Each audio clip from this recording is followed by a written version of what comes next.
Welcome back, I'm Scout, and this is your quick US news rundown, where we take the day's headlines, remove about 80% of the theatrical screaming, and keep the part that actually matters.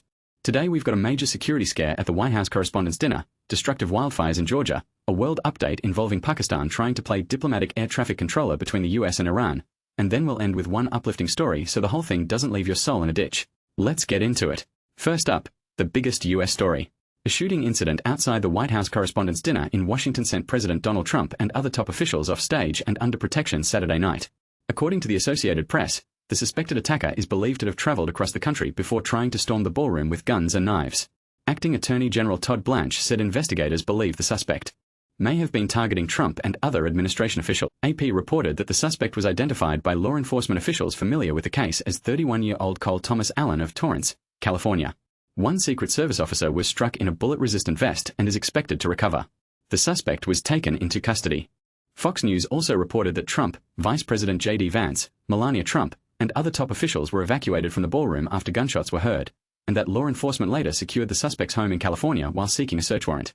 So the short version is this: the event turned from media gala to national security crisis in about 5 seconds, which is not the kind of live programming upgrade anyone would. What matters here is that investigators are still piecing together motive and planning, but early reporting points to a targeted attack on people attending the event. For now, the facts we can say cleanly are: there was a violent security incident, one officer was injured and is expected to recover, and the suspect is in custody. Next, down in Georgia, wildfires have destroyed homes, forced evacuations, and pushed smoke far beyond the immediate fire zones. Reuters reported that more than 50 homes and structures were destroyed during the week, with at least 1,000 others threatened by fires in southeast Georgia. Hundreds of firefighters from 20 departments were battling the blazes, and Governor Brian Kemp declared a state of emergency.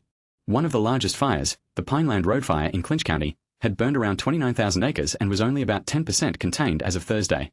Another fire in Brantley County, known as the Highway 82 fire, had grown to roughly 5,000 acres and was about 15% contained. One firefighter was reported injured, but no civilian injuries had been reported at that stage.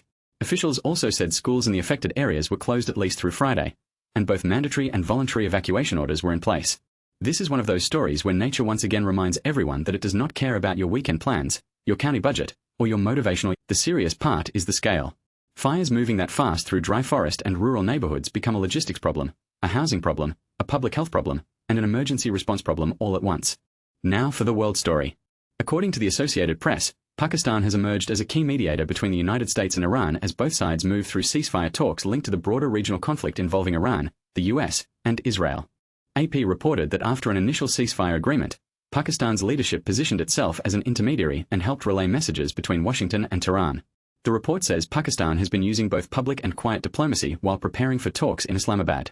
In practical terms, this matters because Pakistan is not usually the country people first picture when they think of high-stakes mediation between Washington and Tehran.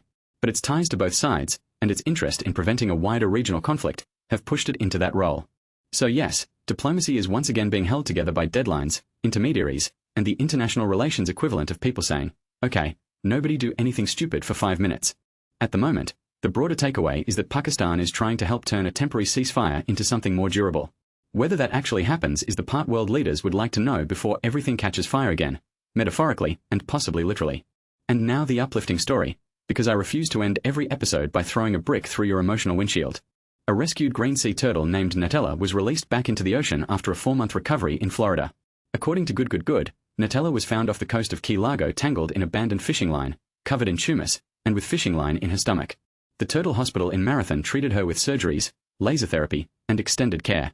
Against the odds, she recovered and was released on Earth Day at Sombrero Beach into the Florida Keys National Marine Sanctuary, where more than 200 people cheered her on. If you needed one reminder that not every story ends in collapse, rage, or somebody yelling into a microphone, there you go. Tiny Turtle survives, gets fixed up, and heads back to the ocean. Frankly, better character arc than most politicians. That's your quick news rundown for today. If you want fast, neutral updates with a little personality and less performative chaos, stick around. And if one of these stories matters to you most, tell me which one you want broken down further. See you in the next one.